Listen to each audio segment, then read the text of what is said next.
19 November 2024. It is what it is. Saka tinoreporta the way it is. Muri yeZimbabwe ndadzoka zvekare ndine ma-updates. Nyaya dziri kuitika pano hadzina kumira zvakanaka. Kana uchiziva kuti iwewe unoti pasi neZANU-PF auchaide wakakura nayo, tanga nekulike this video right now kuitira kuti ZANU-PF yacho iboikane. Ma-streets akatsamwa pabvondoka nyaya paNamibia, varamba kutongwa nemasaladi, varamba kutongwa neZANU-PF paNamibia. Ndo zvinhu zviri kubuda zviri kutaurika iko zvinezvi. Nyaya iripo vari kujamuka, kuvharidzira, kubloka kuti Mr Mnangagwa vasauye vasave nechekuita nezve-election richange richiitika paNamibia. So panapa tiri kusangana nenyaya muma-streets iri kutenderera pari kunzi Dear Namibia, let us stop the interventions of the corrupt ZANU-PF officials in our country. 27th November, let us all vote against this sell out. Ndo mashoko ari kutaurika panapa pari kunzi yey ngatisiyanei nekuvapa mukana, ngatisavape chance kunoku kuNamibia. Ndo zvinhu zviripo, unosvika pakutungamirira kutonga vanhu zvokuti nyika dziri muAfrica dzichadi kukuona, dzine dzakuti pererai kwenyu ikoko kwamunoita izvozvo, kunoku hatiitwe iyoyo. Ndo nyaya iri kutaurika nemaZimbabwe nemanamibians panapa vachitogara vajamuka in advance. I don't know kuZimbabwe ikoko ndiko munochikidzirwa nditi, but kuNamibia vatongwe nemasaladi. So tiri ipapo tiri kusangana nenyaya panapa pari kunzi the Southern African Development Community SADC organ on politics, defense and security cooperation has congratulated ruling Frelimo party of the Mozambique for winning the general elections held at that country recently. Vari kukorokotedza Daniel Chapo wekuMozambique kureva kuti hakusisina plan B imwe ichaitika kuMozambique. Ndo nyaya iripo, zviri kutonzi zvakabuda musarudzo ndizvozvo. Kana vachinge vakorokotedza zvatobuda musarudzo, ndo mashoko anenge achitaurika naika. Ende tobva tapinda pane imwe update yandiri kuona panapa iri kutaurika hama dzadiwa pari kunzi Ministerial Committee of the organ Sunday 2024 ma-meetings aya ma-updates achaitika ndizvichange zvichiitika kuSADC. iya 17 November yakatoitwa kudhara, 18 November inenge ichitanga na 4 o'clock. Ministerial Committee of Organ Troika Tuesday inenge ichitanga 4 o'clock zvekare. SADC Organ Troika Summit Wednesday 20 November 2024 8 o'clock. Ndo pazvichazoperera, ndo program yekuSADC. Unoona ungaida kuziva kuti SADC program yakamira sei. I know kuti zvakakosha kuti mugare muchiziva kuti chii chazenge chiitika. Pamwe munoda kuzonzwawo ma-updates, munozongoti summit yacho iri kuitwa ichidaro zvichingoenda zvakadaro. So tobva tasangana nenyaya iripo iri kutenderera muparliament iko zvinezvi. Vari kujamuka ma-MP vari kuti kana zvichiita ngatichiti ma-license, ma-drivers license ngaatorwe ekuti kune manual driving ne automatic. Ndo nyaya iri kutaurika zvekare panapa pari kunzi Zimbabwean legislators are urging the government to implement 2 distinct drivers license for automatic and manual vehicles as a measure to reduce corruption practices at the vehicle inspection department VID. Pari kunzi ngapachipinda mota dziri kuti dziri kudriver manual nedzinoda kudriver automatic. And we all know kuti mota dzese dzangooma muZimbabwe mazuva ano angoma automatic. Saka pari kunzi saka munhu ngaachingoenda kudrum kwacho nemanual, which is a good thing. Zvinhu zvakatonaka kwazvo nekuti kune dzimwe nyika dziri kunze uko ndo zvinhu zvinotoitwa ikoko. Tikatasa nyika dzakabudirira dziri kuseriseri ndo zvavanotongoita, vanotongoti driving school chitongopindai, no more corruption. Zvinhu zvaakuita se zvinenge zvakungotorwa pajekerere, because hapana ka udrive manual kamuroad macho unochifamba neautonzi kutestwa nemanual. I think ipapopo MP tofanira kumuomberera maoko. Ndikasangana naye ndichamutengera drink because ari kuda kushandisa common sense. Sezvo ndogara nchitaura kuti kana uchinge wapinda basa riya think outside the box, uchinje zvimwe zvinhu zvakasiya zvaiswa nevanhu vekudhara kwetongopinda pabasa wotadza kusiya ma-footprints kana matsimba. Tinozokurangarira sei? Tinozoziva sei kuti wakazoshanda nepo kwaitawo basa? Handiri mukuzviona. Saka ndo nyaya iri kutaurika iripo hama dzadiwa. I don't know kuti mimi munoionawo sei. Toka tasangana nenyaya imwe yakaitika kuGwanda yakandirwadza zvisingaiti nezuro pana pari kunzi munhu wefire brigade pakatsva mota kuGwanda akauya kunodzima nekadhishi kadiki. Munoziva kadhishi kanogezerwa maoko kuti aka maybe akangoenda pakantini akangotora kadhishi kanogezerwa maoko akangoti ndo akudzimisa mota. Utsinye here kupenga here kusarongeka china hama yangu unodzima mota nekadishi kadiki diki kuti fire what vanhu vatanzira kutora kana mabhakets vakaita something better wobva wafonerwa uchinzi uri kuuya ende zuro ndizuro panapa vaibuda uchiti hanzi vanhu vanotora mafananidzo mapictures if you still remember in police yenyu zvaitaura hanzi vanotora mapictures panenge paitika zvinhu zvakaita semaaccidents machinchichi vanhu vakufanira kunge vachisungwa manje because zvinokonzeresa unnecessary trauma pachiitika mafanizi akadai so iwayaya po panzi porengedza kutorwa munhu ari kudzima moto nekadishi kefire brigade Zimbabwe yaona uzodzokera zvakaoma. Anyway, isusu hedu hatina nunzi ganda kumeso, tinongotaura zvinenge zviripo ipapo tongozvifomura, hatina kana chekuti chimangwana. Because ndo zvine zvichiitika vanhu ngavaite order ngavakwane. Hatidi kusekerera zvinhu zvisingashanda nditi.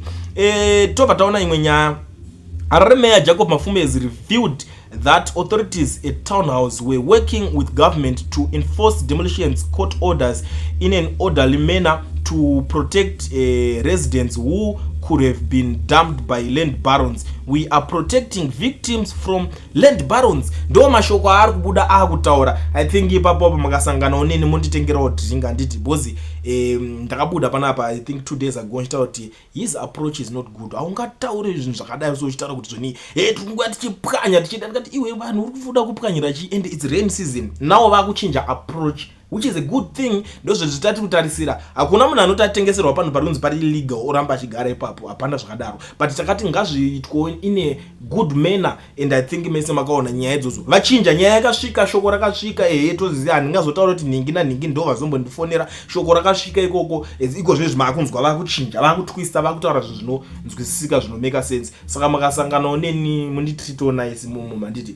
munongondisanganisawo nedrink rinonwiwa nevarume handiti ndo munongondisanganisawo naro because ayo tinenge takaitawo zvino. I'm doing this for all of us. Tese tinenge tabatsirika ipapo. Umwe wako akapwanyirwa neni ndapwanyirwa ndofanira kufila pain because we are all Zimbabweans. Ndo nyaya yandinenge ndichiita kurwira and ndo nyaya yatikurwira. We are fighting for a better Zimbabwe. Ndo nyaya chete ingoripo panapa. Now ndiri kuona nyaya muchinda uyo anonzi Prince Dubeko Sibanda ane zvinhu zvaari kutaura panapa. Ari kumeka dollar, asi kumeka sense chete, but vamwe vari kutry kukriticize zvaari kutaura, but at the same time ndiri kuona kuti hapasi pese panoda criticism. Ari kuti I'm no longer going to complain about rigging. I will strategize and counter it. ZANU-PF always asks no favor for avoidance of doubt. The first president was a candidate for ZANU-PF in Binga North on 23 August 2023. He lost.